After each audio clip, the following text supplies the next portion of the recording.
What's up, guys? I'm here with Jacco, and we're going to Malli-dong.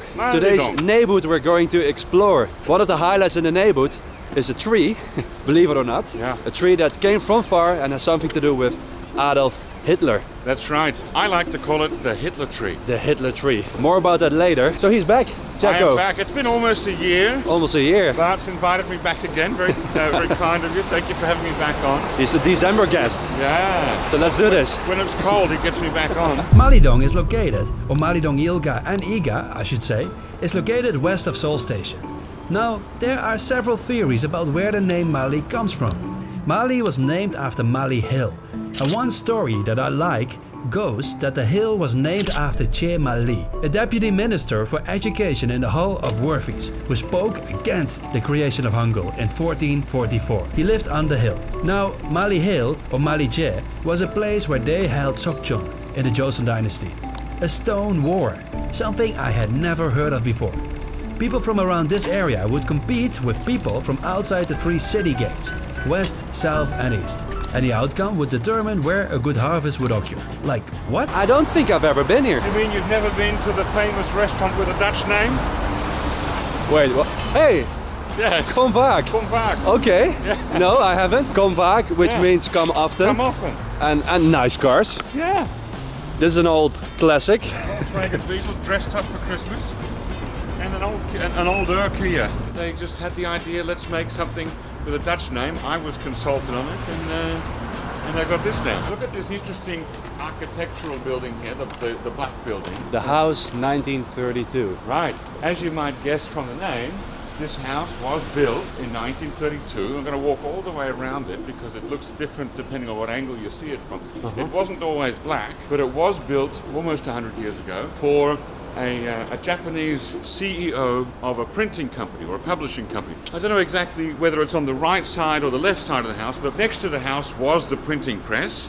And so this was the headquarters and also the residence of the boss of the company. What a huge house. Yeah, it's massive. It's Yeah. massive. And now it's a cafe. So some years ago, a professor bought it up and converted it into a cafe. But inside, you can actually still see some of the wooden frame and the internal parts of the original house. And there's a much smaller building on the right side, and I'm told that this was the Maids Quarters originally. Because after 1945, of course, the Japanese all left, and this became one of the list of Joksan-gaok, or enemy properties, which were dispossessed or confiscated from Japanese people and handed over to Koreans. And so there was a Korean member of the National Assembly who lived here for a long time, and so the family had the maid of the house living in that small property. The original steps? I think so. Yeah, it looks like it. Let's go. Let's go. Oh, nice. It's Christmas vibey. For a short time during the American occupation period, 45 to 48, General William Dean, he lived here. General William F. Dean was captured by North Korean forces in the Battle of Daejeon in the early days of the Korean War, only to be released after the war. This house is full of stories, and it's refreshing to see something of this historical relevance in a neighborhood that's mostly been redeveloped. You also find other old relics and original structures in almost every corner. I love it. Okay, and then this is amazing that they've decided to keep the tatami mats. Oh, yeah, you're right. It's an old Japanese house, don't forget, right? They've made a very unusual decision.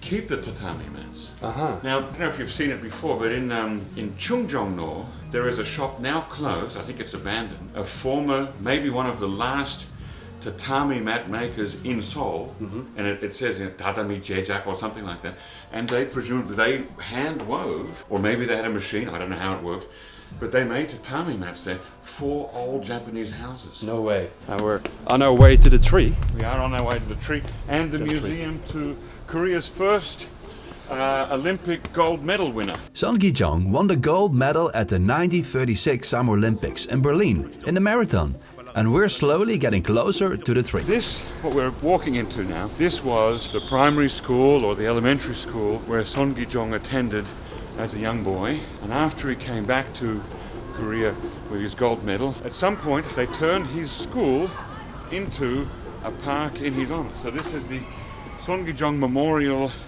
fitness center, sports club, and number 8, the Laurel Tree. Oh, yeah, the Laurel Tree. Right. Now, in the ancient times, and I think they may still have done it in 1936, when you won a medal, you got a wreath, like a crown of laurel leaves, a laurel wreath.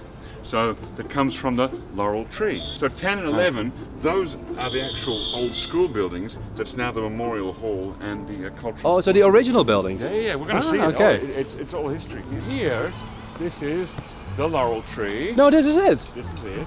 Is this the tree? This tree was planted in memory of Soni Jong, who was the gold medalist in the marathon of the 11th Olympic Games. This sign, which is quite recent, I don't know when they put it here, but let's say they put it in the last 10 years. This does not make any mention of a certain Austrian dictator who led the world into World War II. But let's look at the older sign that's written over here in Korean. It may still say it. Berlin Olympics. Yeah. In 1936, 9th of August. I see marathon, and then probably this is a victory, I would imagine. Yeah. And then here, Hitler로 부터 받은. So this is the tree received from Hitler. Yeah. I'm imagining, I haven't seen the film footage, but I'm imagining that all gold medalists at the Olympics received a little tree, a little sapling, as well as the wreath and the medal, like a little tree. And the tree was given in the name of Hitler, but it was probably handed to him by a young German girl. Right. A young Aryan German girl, given that it was the 1936 Blonde. Olympics of the Nazis were about. So probably blonde with the pigtails. Blue eyes, probably maybe? probably blue-eyed. She probably handed the tree to Soni Jong on behalf of and in the name of Hitler, who was Chancellor of Germany at that time. So he was sort of, presiding over or overseeing the Olympics. So that's why I like to call this tree the Hitler tree. But yeah, this is the Hitler tree in Korea, and there could be other ones around the world. So this sign was put up in 1983, long ago, Oh, wow. when John De-hwan was president. Yeah. But in a much more recent sign, which is also put in English and Japanese, it does not mention that the tree was given to Soni Jong by Hitler. I wonder why.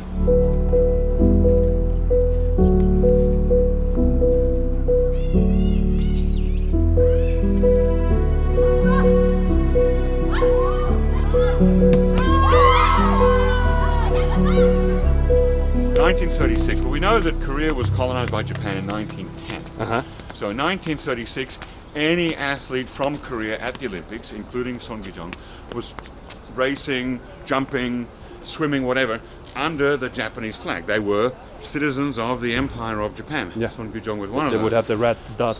So when he stood on the medal platform, he was wearing the rising sun, the red circle on the white background. Yeah. Now, the 동아일보, one of the newspapers back then, and still one of the newspapers today, decided we're going to correct history. And they did that by erasing the Japanese flag from the photo in the newspaper. Pretty badass. Now, Song Kee-chung's former school buildings are still in the park, and one is now repurposed as Song Kee-chung's Memorial Hall. Unfortunately, renovation works were underway, and we couldn't go inside. But luckily, Jacco knows one more little surprise hidden in between the new rise. So we're on our way now to an old house Yeah. in the midst of all the new in Malli-dong. Yeah. Because we're now in Malli-dong Iga. Overall, quite a new neighborhood, Right. but here and there, historic spots. That's right, some little glimpses of history. But I heard that this was a house owned by a founding family of a Korean pharmaceutical company. Don't quote me on that, I may be wrong. And they just kept it for a long time, and that's why this house hasn't been destroyed and redeveloped like so many other places in the area. Between these brand new buildings on the one side and the street on the other, What a contrast, eh? what a contrast. Although Malli is mostly developed, seeing a few places like this upper-class urban Hanok from 1936 is nice. Something else I wanted to stress? While the tree from Hitler is an interesting historical detail, it does not take away from Song Kee-chung's impressive achievement. He broke the world record. Nor does it suggest that he was a follower of Hitler or Nazism. The tree and the park in his honor is, however, the highlight of Malli. Thanks, Jacco. Thanks, Bart, for having me on. Yeah. How do? How do? See you next time. See you next time. Okay, bye-bye.